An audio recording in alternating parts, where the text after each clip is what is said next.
Salam sejahtera Malaysia, denyut nadi suara rakyat bergema di channel ini. Terima kasih kerana bersama-sama dalam channel ini untuk mendapatkan berita-berita dan ulasan-ulasan terbaik untuk seluruh rakyat Malaysia. Bagi anda yang pertama kali bersama-sama dalam channel ini, sila tekan butang subscribe, like dan share. Malaysia kita punya, cintai Malaysiaku, kita jaga kita. Sekali lagi, bagi anda yang pertama kali, sila tekan butang subscribe, like dan share. Kita mulakan berita menarik hari ini. Salam sejahtera Malaysia, denyut nadi suara rakyat bergema di channel ini. Baru sebentar tadi rakan baik saya berjumpa kepada saya. Tapi sebelum itu saya ingin ucapkan selamat menyambut Hari Raya Aidilfitri kepada semua rakan-rakan yang menyambut Hari Raya Aidilfitri. Public holiday hari ini, kemarin dan hari ini. Jadi saya ingin ucapkan selamat menyambut Hari Raya Aidilfitri lah. Baru tadi mendapat satu input baru yang cukup mengejutkan. Saya fikir seluruh Malaysia akan terkejut dengan input terbaru ini. Apa tidaknya seluruh Malaysia bakal dikejutkan andai ini benar berlaku. Tunggu saat no.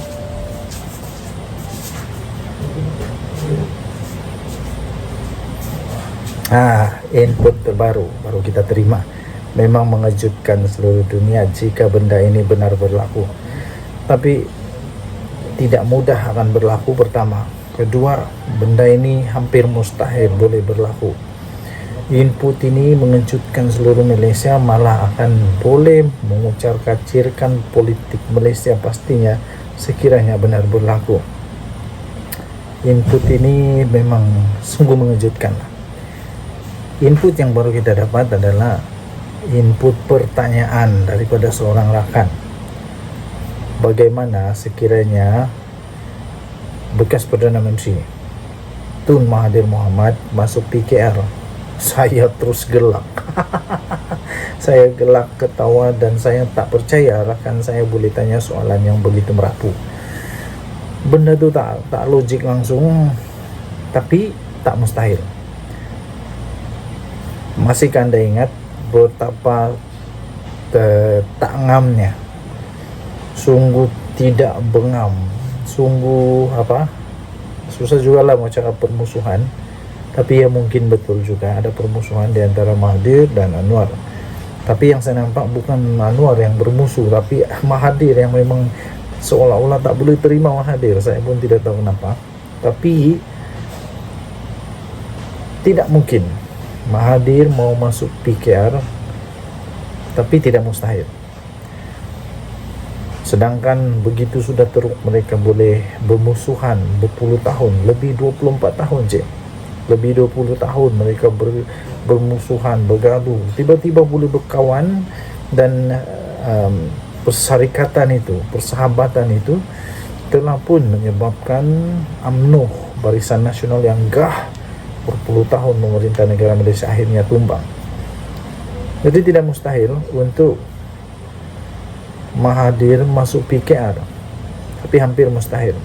Okey, ada beberapa andaian yang tak masuk akal itu yang pasti akan ditolak. Pertama,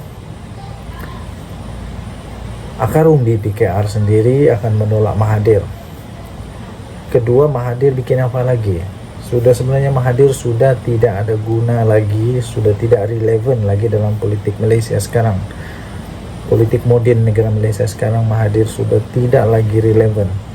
Malah Mahathir sekarang sebenarnya sangat-sangat berpotensi untuk diheret ke mahkamah.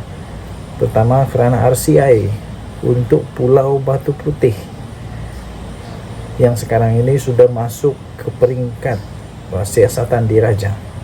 Kalau dia tidak mau datang untuk disiasat, memberi kerjasama, dia bakal akan ditangkap. Boleh ditangkap. Itu kata Azalina Osman Said. Walaupun Azalina Osman Said tidak menyebut nama mana-mana bekas Perdana Menteri, tapi siapa lagi siapa lagi kalau bukan Mahathir.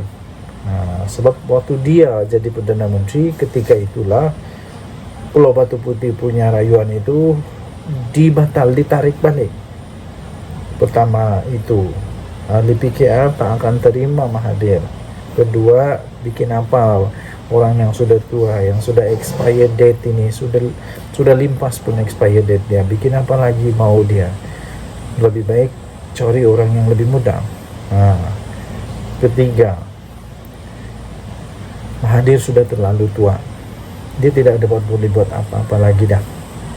Dan orang Melayu sendiri pun sudah membuktikan bahwa Mahathir ditolak. Jadi untuk apa lagi Mahathir masuk dalam PKR? Hanya mungkin dia coba-coba untuk mau menyelamatkan diri saja, menyelamatkan nafas terakhir dia dalam riwayat politiknya. Mungkin itu saja. Tapi untuk dia mau membawa perubahan kepada politik negara, kepada orang Melayu, itu semua sudah tidak relevan lagi. Dia sudah terlalu tua.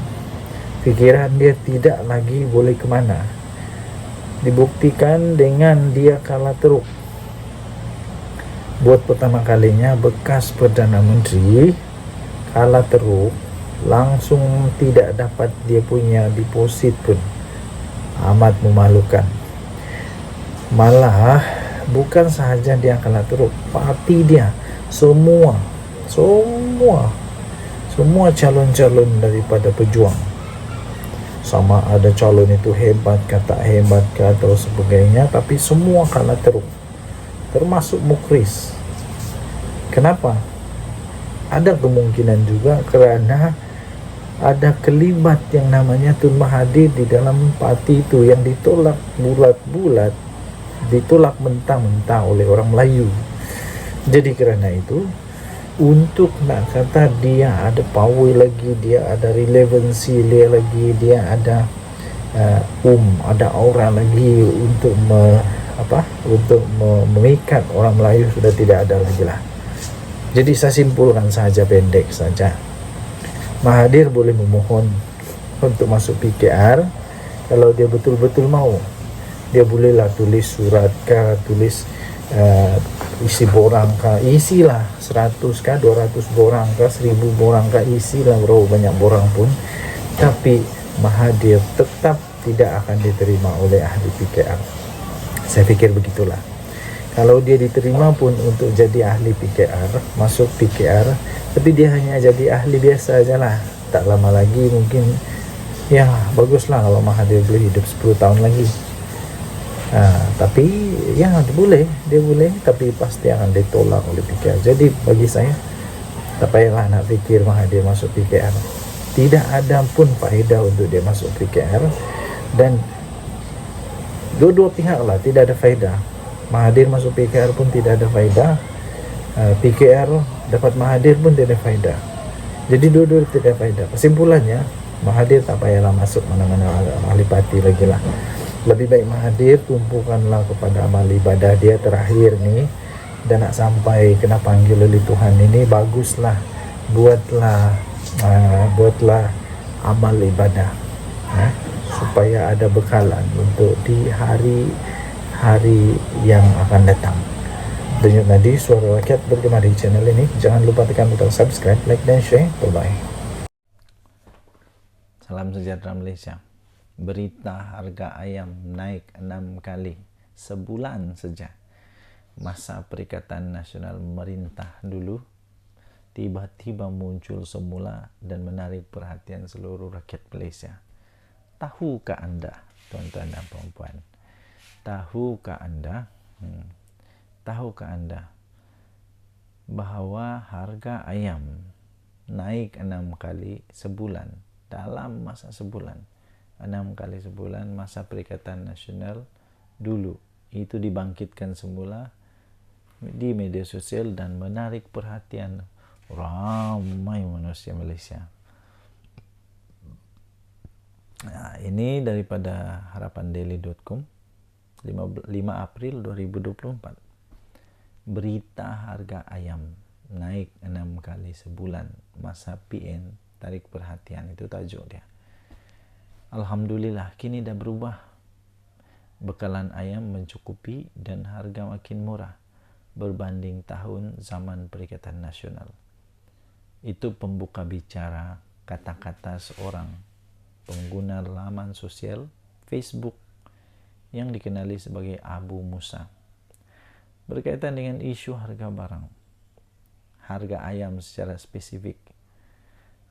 Lelaki itu telah membuat perbandingan tentang dua parti politik di tanah air Malaysia kita yang kecinta ini. Beliau berkata, menulis, beza zaman PN dan zaman Madani, masa raya, dah lah ayam mahal, terhad pula, tulisnya di laman sosial itu. Pada 14 Mac yang lalu, Menteri Pertanian dan Kejaminan Makanan Datuk Seri Muhammad Sabu dilaporkan berkata bahawa bekalan ayam pada masa ini adalah stabil dan ia sekaligus menyumbang kepada kestabilan harga ayam semasa. Beliau berkata pemantauan yang dilakukan oleh Jabatan Perkhidmatan Veterinar atau DVS menunjukkan adalah purata harga ayam di ladang yang direkodkan di seluruh negara Malaysia, yaitu di Semenanjung Malaysia, selama 4 bulan sejak November 2023 adalah stabil.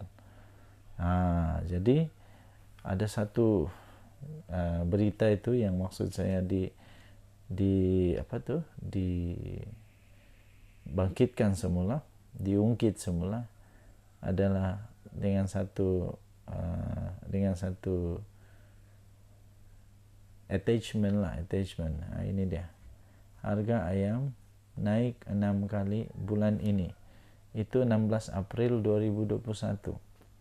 Siapa yang memerintah waktu itu ya? Siapa Perdana Menteri waktu itu? Siapa menteri-menteri waktu itu?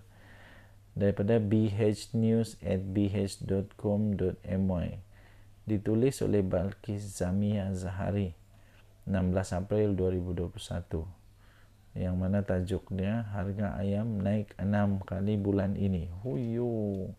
Harga ayam boleh naik 6 kali. Itu satu yang betul-betul luar biasa. Ini magic betul nih kalau sampai begitu. Oke, jadi sekarang sejak daripada Perikatan Nasional memerintah, sejak dari Perikatan Nasional jadi Kerajaan Madani, Kerajaan Perpaduan, harga ayam berada dalam keadaan yang sangat stabil dan banyak masalah ayam, masalah minyak, masalah telur. Semuanya beres sekarang. Tidak susah untuk cari sekarang. Dengan harga yang stabil. Jangan pula lepas ni ada pula walaun yang tiba-tiba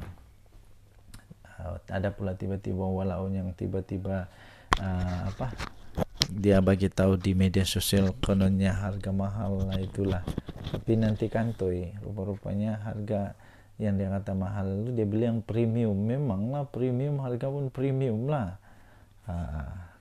So terima kasihlah Kerajaan Paduan, Kerajaan Madani yang bertindak dengan baik sehingga semua dapat dikawal dengan baik. Denyut nadi suara rakyat bergema di channel ini. Bye-bye. Salam sejahtera Malaysia. Wow. Megat Zulkarnain digugurkan daripada bos UMNO di Selangor dan diganti oleh Tengku Zafrul. Kasih tanda besar-besar soalan. Di sana. Kita tahu sebelum ini Tengku Zafrul telah meletak jawatan sebagai bendahari untuk UMNO Selangor. Kemudian dia banyaklah pendedahan yang dia buat, antaranya sebab dia meletak jawatan sebab pandangan dia, kalau pandangan dia tidak diterima, wajarlah untuk dia letak jawatan. Kemudian dia kata banyak yang tak ada di UMNO Selangor. Jadi ada artikel ni daripada sabudin.com.net, gugurkan Megat Zulkarnain. Maksudnya apa? Pecat Megat Zulkarnain dan lantiklah Tengku Zafrul untuk Ketua UMNO Selangor. Wow. Nampaknya UMNO semakin dalam keadaan yang hangat sekarang. Selepas melepaskan jawatan sebagai Bendahari UMNO Selangor, Tengku Zafrul Tengku Abdul Aziz nampaknya terus bersuara mengenai permasalahan dan kekurangan yang ada di dalam parti itu di negeri Selangor. Bahkan katanya sejak PRU 15 di mana UMNO tidak menang walau satu kursi pun, diikuti pula dalam PRN yang memperlihatkan UMNO hanya menang 2 kursi saja. Tiada apa-apa yang dilakukan oleh kepimpinan UMNO negeri itu untuk memulihkan kedudukan parti. Sepatutnya, ujar beliau, dengan 2 keputusan buruk itu, ia merupakan amaran terakhir untuk UMNO Selangor sendiri untuk segera berubah dan segera menyadari realiti yang sedang berlaku. Beliau berkata, sekarang ini sudah 8 bulan selepas PRN, tapi masih tidak ada apa-apa. Malahan postmortem mendalam pun tak ada. Strategi baru untuk tawan hati rakyat pun tak ada, katanya. Jadi secara umum, menurut Tengku Zafrul yang juga adalah Menteri Pelaburan, Perdagangan dan Industri, perancangan untuk memperkasa UMNO di Selangor adalah bersifat hambar. Beliau kata bersifat hambar. Dengan itu terus bersuara mengenai kedudukan UMNO Selangor, meskipun setelah meletak jawatan sebagai bendahari, Tengku Zafrul nampaknya tidak bersikap lepas tangan begitu saja setelah mengumumkan pengundurannya itu. Membaca coretan dan isi hati yang diluahkannya kali ini dapat dirasai beliau sebenarnya mempunyai banyak ide dan perancangan, serta kecintaan yang lebih tinggi untuk memulihkan semula kedudukan UMNO. Tidak keterlaluan kalau dikatakan meskipun berjawatan menteri, Tengku Zafrul tidak seperti kepimpinan UMNO Selangor yang sedia ada, yang barangkali berfikir tak mengapa UMNO menang banyak kursi, yang penting asalkan dapat jadi sebahagian daripada kerajaan. Sebaliknya, Tengku Zafrul mahu UMNO untuk dapat memenangi lebih banyak kursi kalaupun tidak mampu untuk berkuasa selepas ini. Untuk itu, ada baiknya mungkin jika Presiden UMNO Ahmad Zaid Hamidi segera menggugurkan Mergaz Zulkarnain Omardin. Ini maksudnya memecat Mergaz Zulkarnain Omardin daripada jawatannya sebagai pengurusi UMNO Selangor, dan selepas itu melantik Tengku Zafrul sebagai penggantinya. Mergaz Zulkarnain yang kalah di Parlimen Gombak pada PRU 15, kemudian kalah lagi di Dun Gombak Setia ketika PRN. Cukuplah sekadar jadi setiausaha politik Zaid Hamidi dan Ketua UMNO bagian Gombak saja. Sudah sampai masanya untuk beliau diganti segera. Dia ada selama ini pun macam tiada. Cobalah try Tengku Zafrul pula. Mana tahu sebagaimana dia rajin bercakap, dia juga rajin bekerja, kata Sabudin Husin 6 April 2024. Dejan Adi, Suara Rakyat, bergema di channel ini. Kita tengoklah betulkah. Tapi daripada dia dipecat, kalau betul-betul dia memang dah tak berguna, tak ada impact yang baik kepada UMNO, daripada dia dipecat, lebih baiklah dia letak jawatan. Sebab kalau dipecat, kalau kita nak minta kerja, kita bagi resume, dan bila kita bagi resume itu ada tulis sebelah sana dipecat, itu resume yang tak bagus. Tapi daripada dipecat, lebih baik letak jawatan. Lepas itu bagilah orang yang lebih pandai, orang yang lebih dapat membawa UMNO untuk menjadi parti yang kuat semula.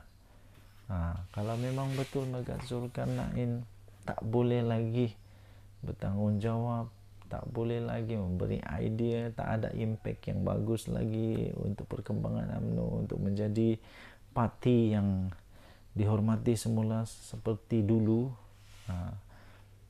Letak jawatan je lah. Lepas tu ditambah lagi pula itu sejarah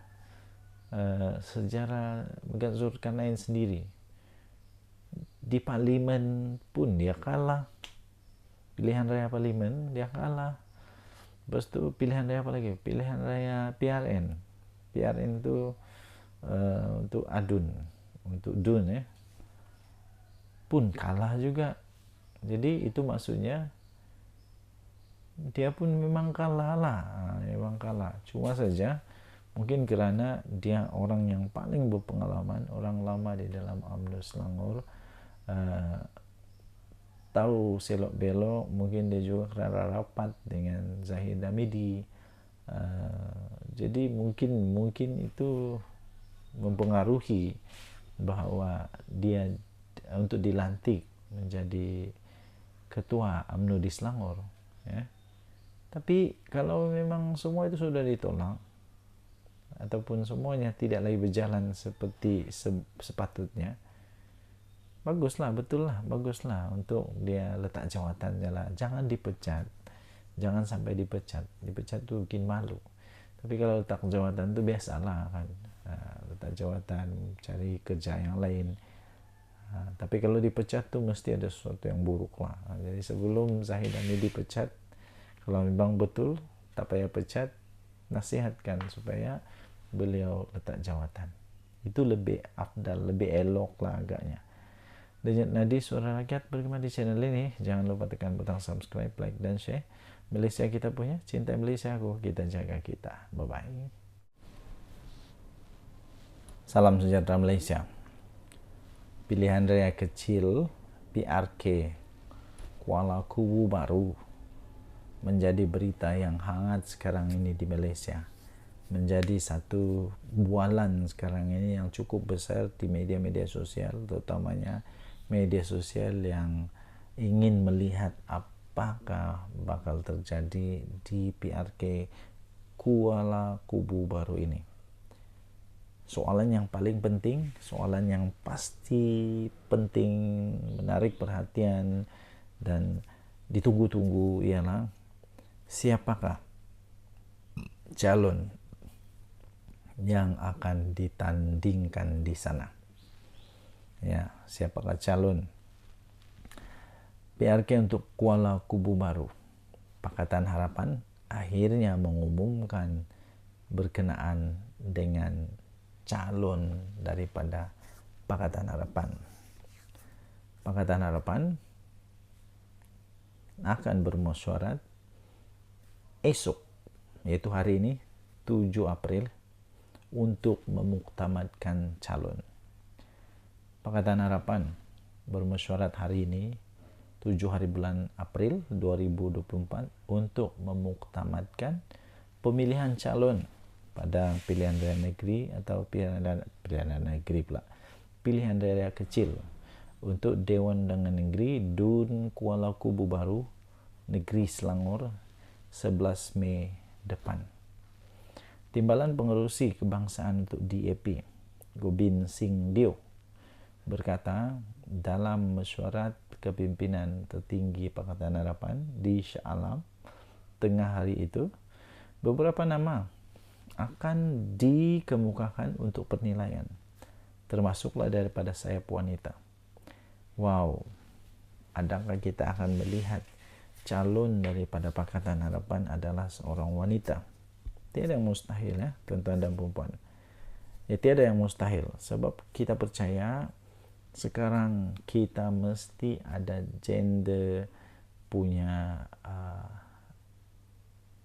equality, kesaksamaan. Tidak lagi ada mesti diskriminasi. Mana boleh ada diskriminasi pada zaman sekarang. Ya, jadi kalau ada calon dari wanita itu bagus. Calon lelaki pun bagus juga. No problem. Saya harap bukan hanya daripada Pakatan Harapan yang berpandangan seperti ini, Tapi daripada parti-parti yang lain juga perlu berpandangan yang sama, yaitu termasuklah daripada sayap wanita harus ditimbangkan untuk menjadi calon. Ini baru betul. Jangan ada diskriminasi. Jadi beliau berkata, kita berharap keputusan memuktamadkan calon dapat dibuat dalam masa terdekat. Namun buat masa sekarang ia masih dalam perbincangan. Belum ada keputusan lagi tambahnya. Tapi kata dia, soal parti mana yang akan bertanding itu telah ditentukan, ia calon PH, yaitu perpaduan daripada DAP, katanya pada hari ini. Jadi sudah pun ditentukan menurut kata dia ini, yaitu calon itu daripada Pakatan Harapan,